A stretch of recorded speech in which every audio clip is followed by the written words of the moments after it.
کہ گورکھن نے قبر کھودنے والے نے آ کے مجھے کہا کہ آج بہت مالدار لڑکی کا انتقال ہوا ہے، سنا ہے کفن بڑا قیمتی ہوگا۔ اللہ اکبر! اس دور میں کپڑے کی اہمیت بڑی تھی، اس دور میں لوگ ہاتھوں سے کپڑے بنتے تھے تو لوگ کفن بھی چرا لیتے تھے کیونکہ کپڑوں کی قلت تھی۔ آج شاید یہ گناہ دنیا میں موجود نہیں ہوگا۔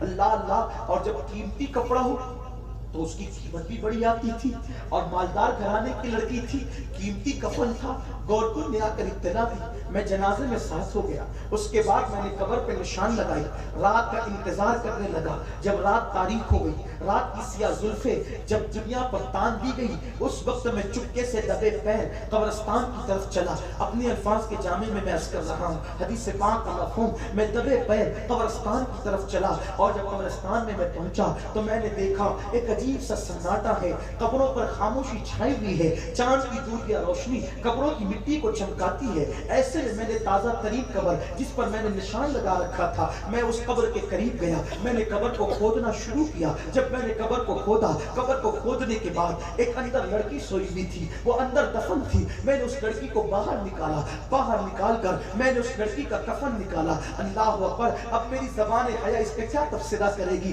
جب ایک لڑکی کے بدن سے کفن نکال دیا جائے تو اس کے جسم کا حال کیا ہوگا؟ وہ لڑکی مالدار گھرانے کی تھی، خوشحال گھرانے کی تھی، بڑی خوبصورت بھی تھی۔ چاند کی دودھ یا روشنی اس لڑکی کے جسم پہ پڑنے لگی تو اس نے کہا، یا رسول اللہ، مجھ پر شیطان نے غلبہ کیا۔ میں نے اس لڑکی کے ننگے بدن کو جب چاند کی دودھ یا روشنی میں دیکھا تو اس وقت دنیا کی کوئی طاقت ایسی نہ تھی جو میرے اور اس کے درمیان حائل ہو سکے۔ تو میں نے اس لڑکی کے جسم پر قبضہ کیا اور میں نے اس لڑکی کے ساتھ زنا کیا۔ اللہ اکبر! قبرستان کے اندر قبروں کے درمیان مردہ لڑکی کے ساتھ زنا کرنا، آپ سوچ سکتے ہیں، اس کا تصور کر سکتے ہیں؟ آج کے دور میں میں سمجھتا ہوں کہ شاید اس گناہ کا کرنے والا دنیا میں آپ کو ڈھونڈنے سے بھی نہیں ملے گا۔ اللہ اللہ! میرے آقا صلی اللہ علیہ وسلم کے دیوانوں، اس شخص نے کہا، یا رسول اللہ، جب میں لڑکی کے ساتھ زنا کر کے فارغ ہوا تو میری آنکھوں نے کیا دیکھا؟ وہ لڑکی اٹھ کر کے کھڑی ہو گئی اور اس نے غصے سے کہا، خدا تجھے غارت کرے، خدا تجھے تباہ کرے، خدا تجھے برباد کرے، تو نے مجھے ناپاک کر دیا اور ذلیل تو نے مجھے ناپاک کر دیا۔ کیا منہ لے کر میں ان قبر والوں کے درمیان رہوں گی؟ تو نے مجھے گندا کر دیا ہے۔ یہ کہہ کر وہ لڑکی غائب ہو گئی۔ اب آقا مجھے چین نہیں، مجھے قرار نہیں، مجھے کہیں سکون نہیں۔ بستر پہ لیٹتا ہوں تو اس کے جملے یاد آتے ہیں، کھانے کو بیٹھتا ہوں اس کے جملے یاد آتے ہیں، بے چین ہوں، بے قرار ہوں۔ یاد رکھنا، گناہ اور پاپ کرنے والوں کو کبھی سکون کی دولت نہیں ملتی۔ تسکین کے لیے زنا کرنے والے، تسکین کے لیے حسن کو تکنے والے، تسکین کے لیے جوا کھیلنے والے، راتوں رات کروڑ پتی بننے کے چکر میں لاٹری اور جوؤں کے اڈوں کو آباد کرنے والوں، سن لو، سب ملے گا مگر سکون نہیں ملے گا۔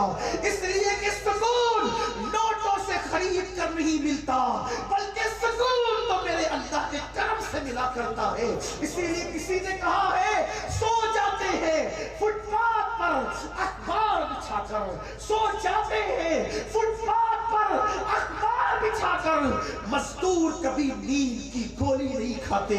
اللہ اللہ! وہ مزدور جو لوگوں سے رشوت نہیں لیتے، لوگوں کا حرام مال نہیں لیتے، لوگوں پہ ظلم نہیں کرتے، وہ تو اخبار بچھا کر بھی فٹ پاتھ پر سکون کی نیند سوتے ہیں۔ لیکن حکومتوں کا گھوٹالا کرنے والے نرم نرم گدوں پر نیند کی گولیاں کھا کر بھی ان کو سکون کی نیند نہیں آتی۔ پتا چلا انسان نرم گدے دولت کی بنیاد پہ خرید سکتا ہے، دولت کی بنیاد پر سکون کی نیند نہیں خرید سکتا۔ جن کو سکون ہے وہ بادشاہوں سے بھی بڑھ کر نعمت پانے والے ہیں۔ اس لیے کہ اگر سکون کی اہمیت چاہو تو بادشاہ سے جا کے پوچھو جس کو سکون کی نیند نہیں آتی، ان مالداروں سے جا کے پوچھو جو 4 گولیاں نیند کی کھاتے ہیں پھر بھی بستر پہ کروٹیں بدلتے ہیں۔ یاد رکھنا، اللہ کے بندوں پہ ظلم کرو گے تو سکون چھین لیا جائے گا، اور گناہ کر کے خود پہ ظلم کرو گے تو سکون کیسے مل سکتا ہے؟ سب سے بڑا ظالم وہ ہے جو اپنے آپ پر ظلم کرتا ہے، اور اپنے آپ پر ظالم کون ہے؟ ظلم کرنے والا کون ہے؟ جو گناہ کرے، پاپ کرے. اللہ اکبر. بیٹھتا ہوں تو اس کے جملے یاد آتے، لیٹتا ہوں تو اس کے جملے یاد آتے، کھاتا ہوں تو اس کے جملے یاد آتے. چین لٹ گیا، سکون لٹ گیا، نیند ختم ہو گئی، قرار جا ختم ہو گیا. آپ کی بارگاہ میں آیا ہوں، کریم آقا دعا کرے اللہ مجھے معاف کرے. کہتے ہیں جو جتنا بڑا عالم ہوگا، توجہ، جو جتنا بڑا عالم ہوگا اس کے دل میں اتنا زیادہ اللہ کا خوف ہوگا.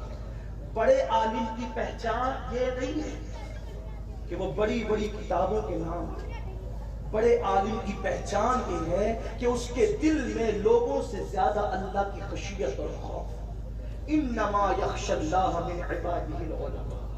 اللہ کے بندوں میں سب سے زیادہ ڈرنے والے اللہ کے وہ بندے ہیں جو اہل علم ہے. جسے علم ملا اللہ کی خشیت نہ ملی، وہ علم والا تو ہوا مگر عالم نہ ہوا. علم والا ہونا اور ہو گیا، عالم ہونا اور. قرآن نے کہا کتابوں کو لاد دے. علماء یہود کے گدھے پر کتابیں لاد دے، ہے نا، اس کا بوجھ ہی تو بڑھے. تو پتا چلا اللہ کی خشیت بڑا عالم بنا. اور بڑے عالم کی پہچان یہ ہے اس کے دل میں اللہ کی خشیت جتنی زیادہ ہوگی اتنا بڑا عالم.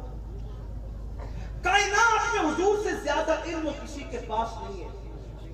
حضور سے زیادہ علم کسی کے پاس نہیں ہے. اسی لیے اللہ کی مخلوق میں حضور سے زیادہ کوئی اللہ سے ڈرنے والا. حضور سب سے زیادہ اللہ سے ڈرتے، حضور سے زیادہ کوئی اللہ سے ڈر نہیں سکتا. اسی لیے تو ام المومنین اما عائشہ صدیقہ سلام اللہ علیہا فرماتی ہیں جب حضور نماز کے لیے کھڑے ہوتے تھے تو حضور کے سینے سے ایسی آواز آتی تھی کھٹ کھٹ کی، جیسے چولہے پہ رکھی ہوئی ہانڈی سے آواز آتی. ہم نے پوچھا تھا آپ کے سینے سے یہ آواز کیسے آتی؟ حضور فرماتے ہیں یہ آواز اللہ کی خشیت کی ہے. تمہیں نہیں پتا میں کس کی بارگاہ میں کھڑا ہوں؟ محبوب ہے، صاحب مقام محمود ہے، جس کے سر پہ شفاعت کا تاج سجا ہے. اس کی خشیت کا یہ عالم، اس کے خوف خدا کا یہ عالم ہے. اللہ کے رسول سے زیادہ کائنات میں کوئی اللہ سے ڈرنے والا نہیں ہے. سرزار پر خدا کی خشیت غالب آ گئی. جب اس نے کہا نا کہ میں نے مردہ لڑکی سے زنا کیا، اتنے کفن چرائے، حضور کے اوپر خدا کی خشیت غالب آ گئی. سرکار پر اللہ کی خشیت کا غلبہ ہوا تو حضور نے خشیت الہی کے سبب کا اے اللہ کے بندے تو یہاں سے تھوڑا دور ہٹ، مجھے ڈر لگتا ہے کہ کہیں تیری وجہ سے اللہ کا عذاب نازل نہ ہو جائے میری امت پر. ہٹ گیا، وہ ہٹ گیا، چلا گیا. لیکن جانے کے بعد وہ چپ نہیں بیٹھا. جانے کے بعد وہ چپ نہیں بیٹھا، جنگلوں بیابان میں پھرتا رہا. توبہ توبہ، معافی معافی، سر پہ خاک ڈالتا رہا. ایک دن اس نے ناز بندگی کے ساتھ کہا جو ہر بندہ خدا کی بارگاہ میں مچلتا ہے تو کہیں نہ کہیں کبھی نہ کبھی کچھ نہ کچھ تو وہ کہتا ہی. جب اینڈ ہو جاتا ہے نا انسان کی امیدوں کا تو پھر دل کی گہرائیوں سے بات نکلتی.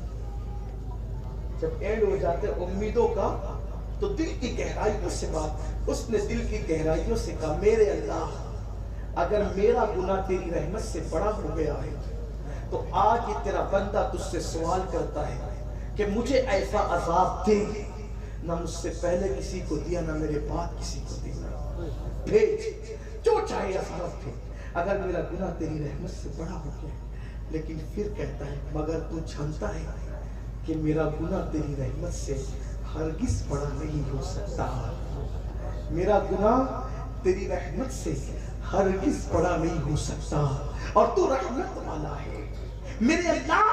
تو پھر مجھے معاف کر دی اور اگر تو نے مجھے معاف کر دیا ہے تو تیرے محبوب کو بتا دے کہ تو نے مجھے معاف کر دیا ہے تاکہ باریابی کا شرف حاصل ہو جائے. ادھر اس نے یہ جملے کے، ادھر اس نے یہ جملے کے، ادھر قدرت کی طرف سے بلبل سدرا بارگاہ رسالت کے